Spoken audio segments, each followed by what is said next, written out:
Tama yung natin siya, hindi? Sige nga. Ay, siya yun. Pwede lang kasi tatawa niya kami. Lagi nga pala, kung nagkakalit. Ano naman sa nakain break? Uwi ka uwi. Hindi, napansin ko na sa mga break tayo ng pag-ibang kami. Paano? May mga mali-reach na sinasabi. Ano ba? Nga. Hindi kasi, pagka nakakita na eh. Nakasama ko eh. Pati sa iya ko din eh. Kapag sila dun sa break, sila medyo nag-adjust na. Nakakita na ako eh. Totoo na. Uy, ganyan ang break mo ah. Bugat. Eh, ba't magsalita? Ngayon na pag-isalita rin. Basta na. Whisky tayo. Nakamiti ka ba?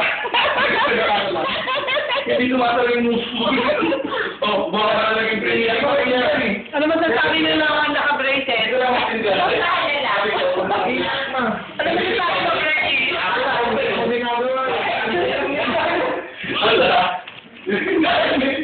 Kasi hindi na siya nagkain. Hindi ako kakain, hindi ako work. Sakit eh. Hindi ako break. Break ano? Ano? Break. Hindi ako makakain ng ayos eh. Sushi na ako eh. Tapos tatawagin pa nga ako dati, Jeff. Ngayon, tawagin sa akin, Jeff. Jeff. Okay ah. Gusto mo sa akin, gusto mo sa akin ng aming break. Jeff. Tapos sabi ko natin, sorry mo, Jeff. Jeff. Ayan! May okay na na, eh. Jeff.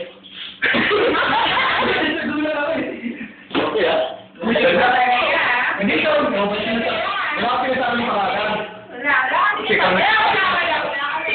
Wala ko sinabi yung pangalan. Kasi, yung kaibigan ko yun, eh. Pero hindi talaga yun. Correction ha? Kaibigan ko lang.